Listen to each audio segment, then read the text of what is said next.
When I was 23, work forced me to leave my home state, and I found myself in desperate need of a new, affordable place to live.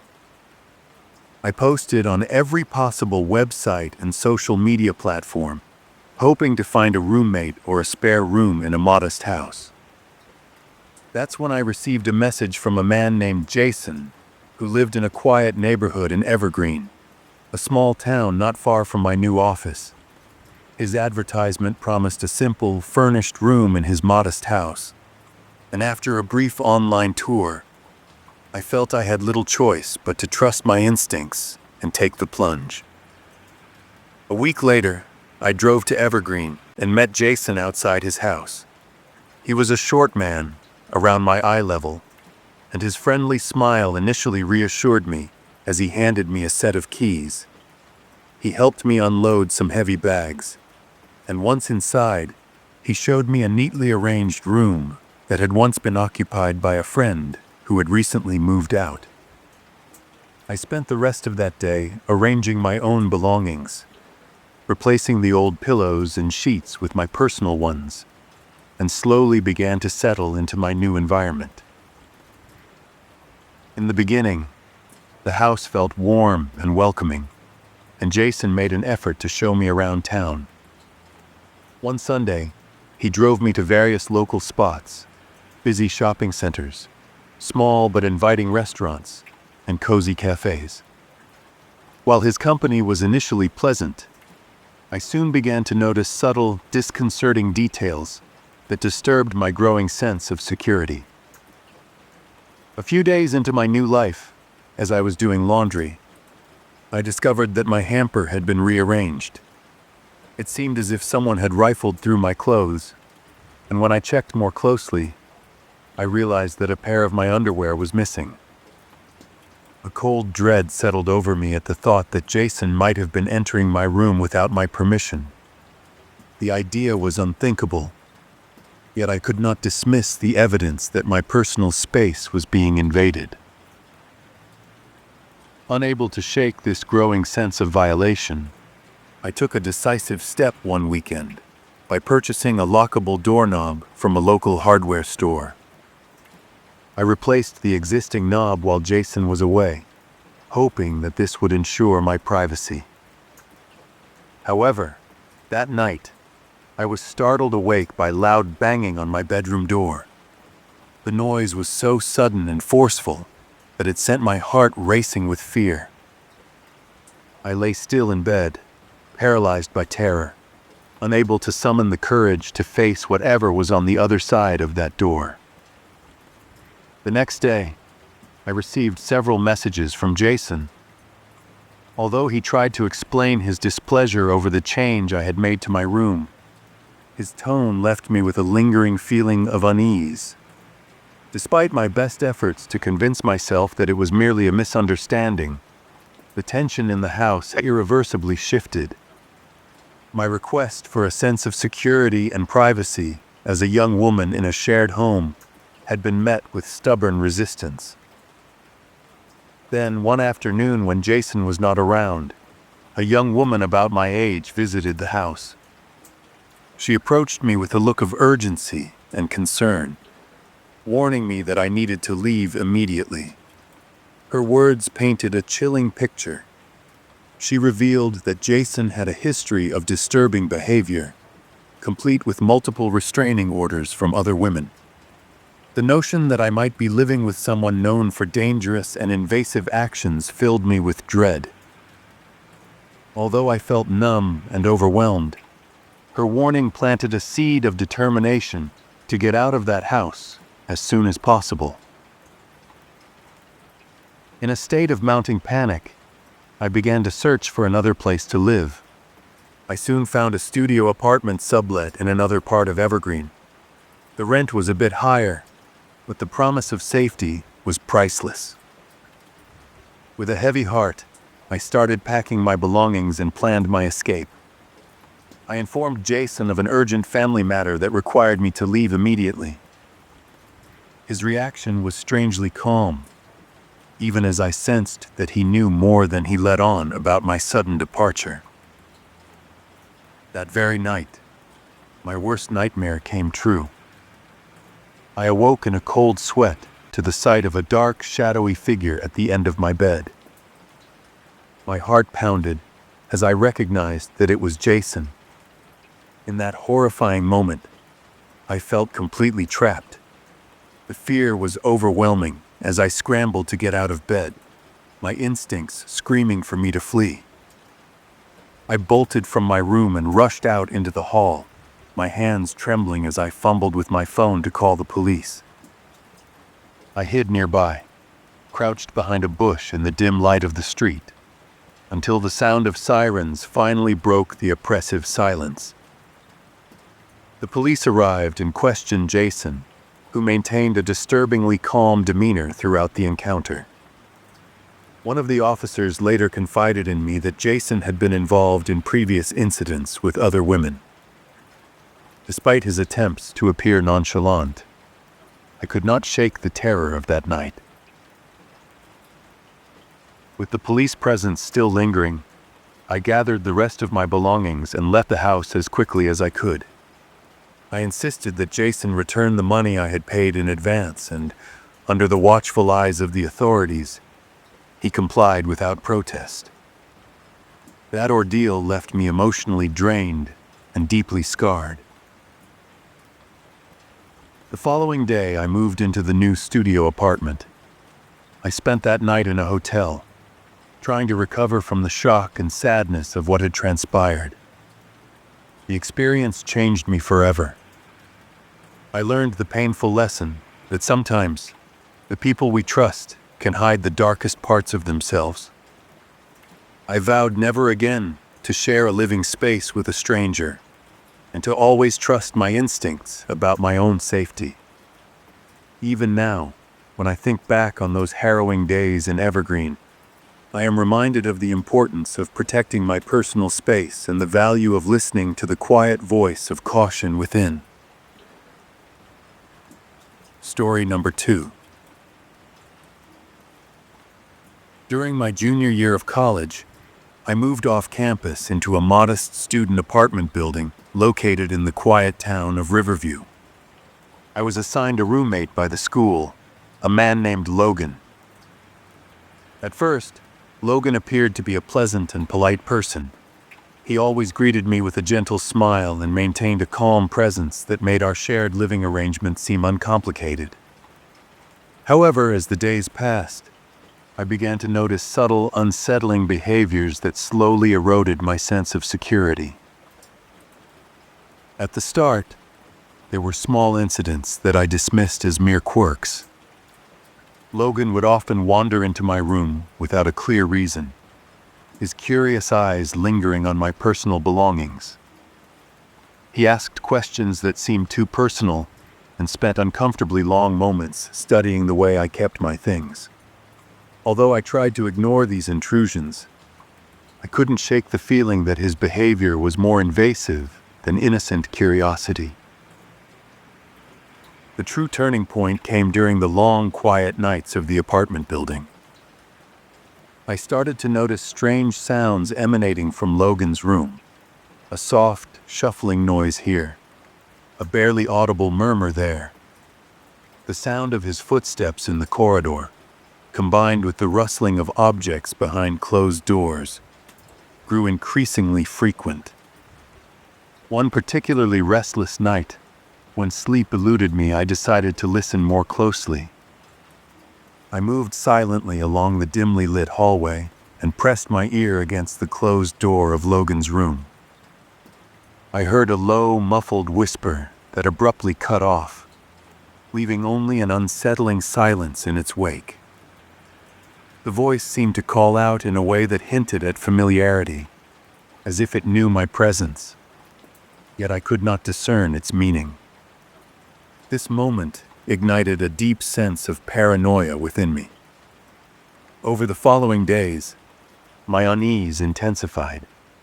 The peculiar noises persisted, often accompanied by inexplicable sounds of movement outside my own room.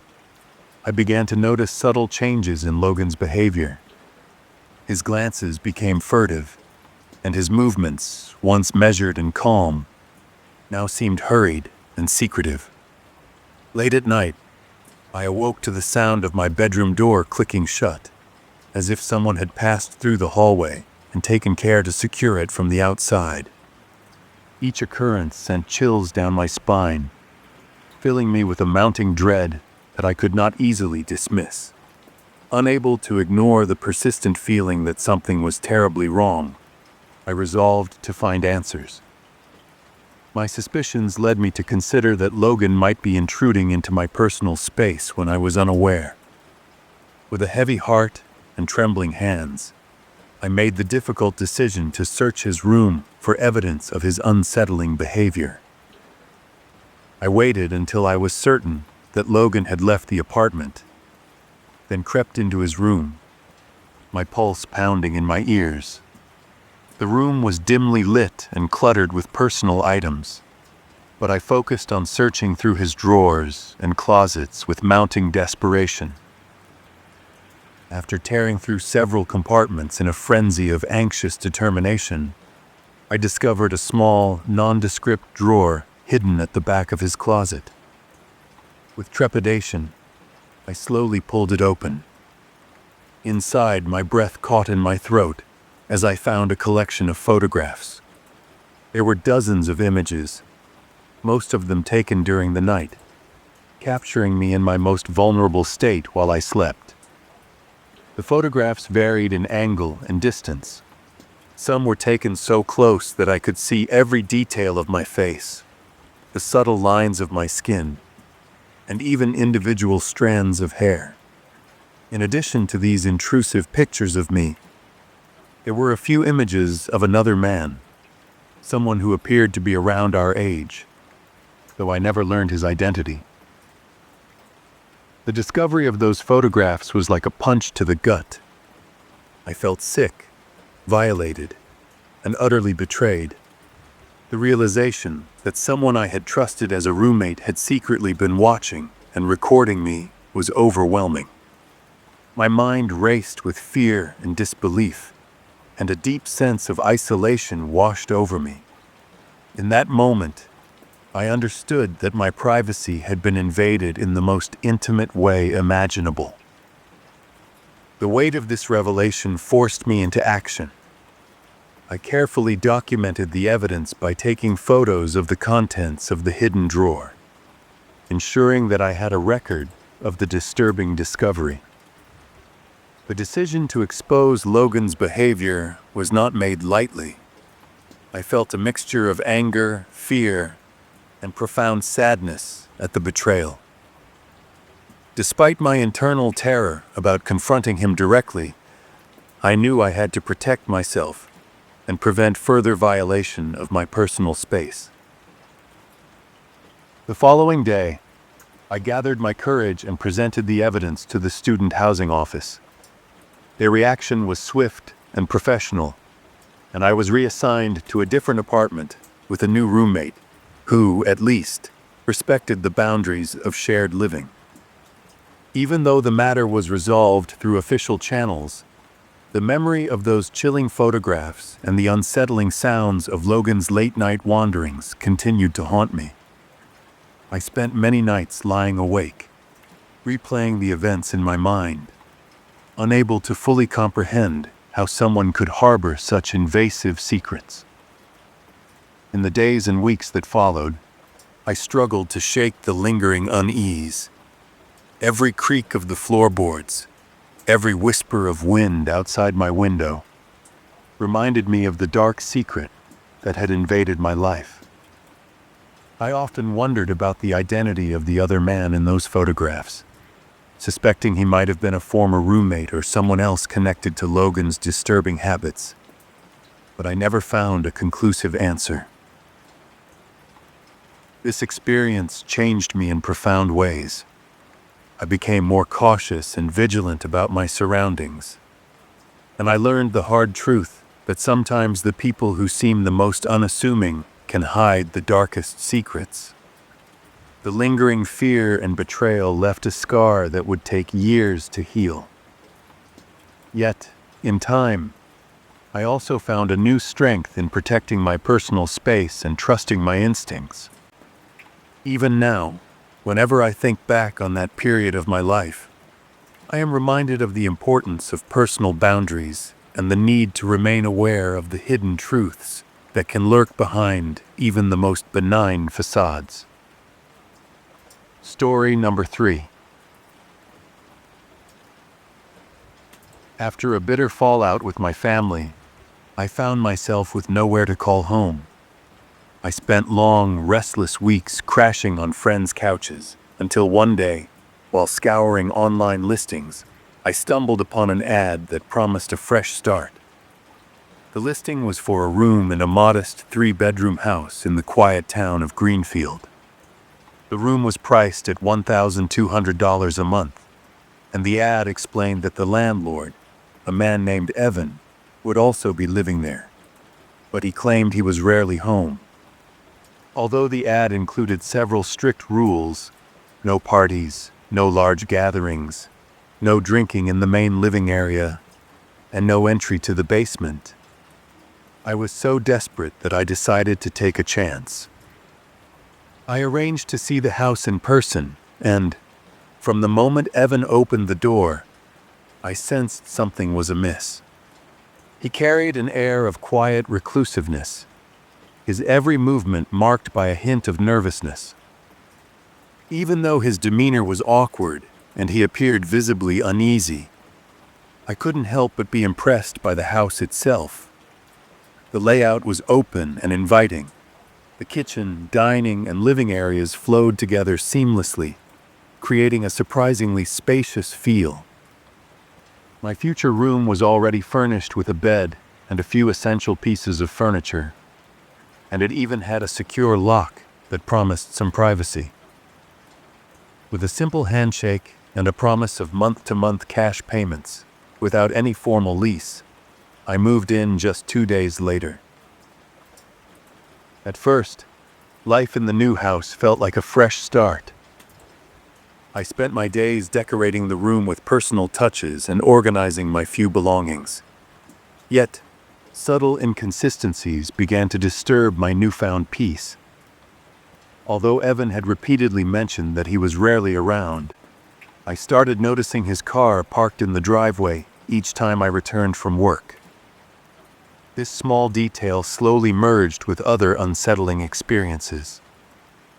Late at night, I began hearing strange sounds, soft footsteps, the creak of doors, and mysterious noises that echoed through the quiet corridors of the house.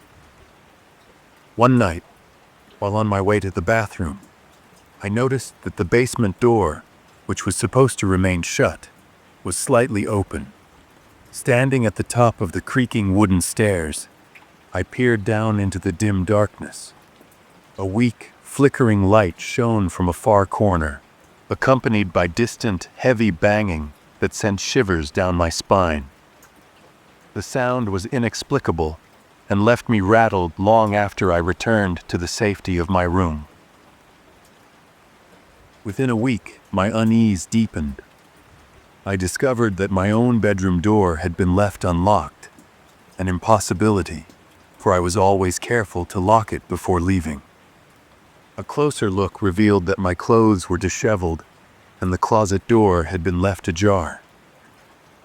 The realization hit me hard. Evan must have been using his extra key to enter my room. The violation of my privacy was unmistakable, and I felt exposed and betrayed in a place I was meant to call home. Unable to shake the feeling that something was terribly wrong, I began to piece together the disturbing puzzle. My anxiety grew with every unexplained occurrence, and I decided that I needed to understand the mystery behind the basement, where Evan had strictly forbidden entry.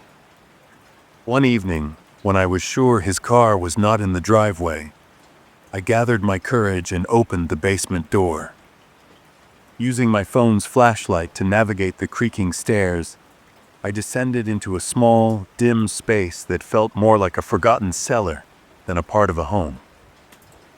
The basement was cramped and poorly maintained, A worn tan carpet, curling at the edges, lay unevenly on the concrete floor, and a single threadbare couch sat lonely in the center of the room. A pungent, unsettling odor filled the air, a mix of stale dampness and something far more foul that reminded me of raw sewage. In a dark corner, I found a locked door that seemed to exude an aura of hidden secrets. The smell grew stronger near that door, and I felt an instinctive dread that prevented me from investigating further. After a brief, fearful search of the main area, which revealed nothing more than some taped-up cardboard boxes, I hurriedly returned upstairs and closed the door behind me. That night, sleep was elusive. I lay awake, my mind racing with questions about the strange noises and the invasion of my privacy. My fear became a constant companion, and I could feel the heavy weight of paranoia as the hours dragged on.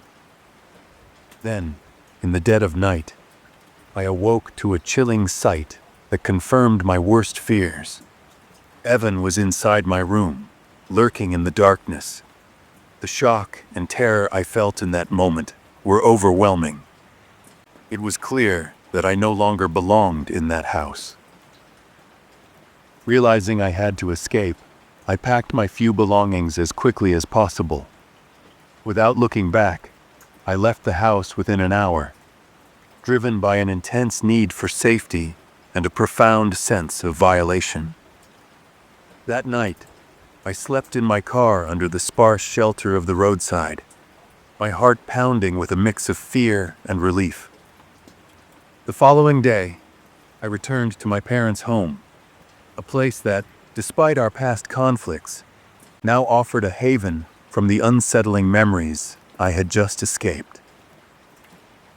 My experience in that house in Greenfield taught me a painful but invaluable lesson about trust and personal safety. Thanks for listening. Subscribe for more horror videos. Goodbye.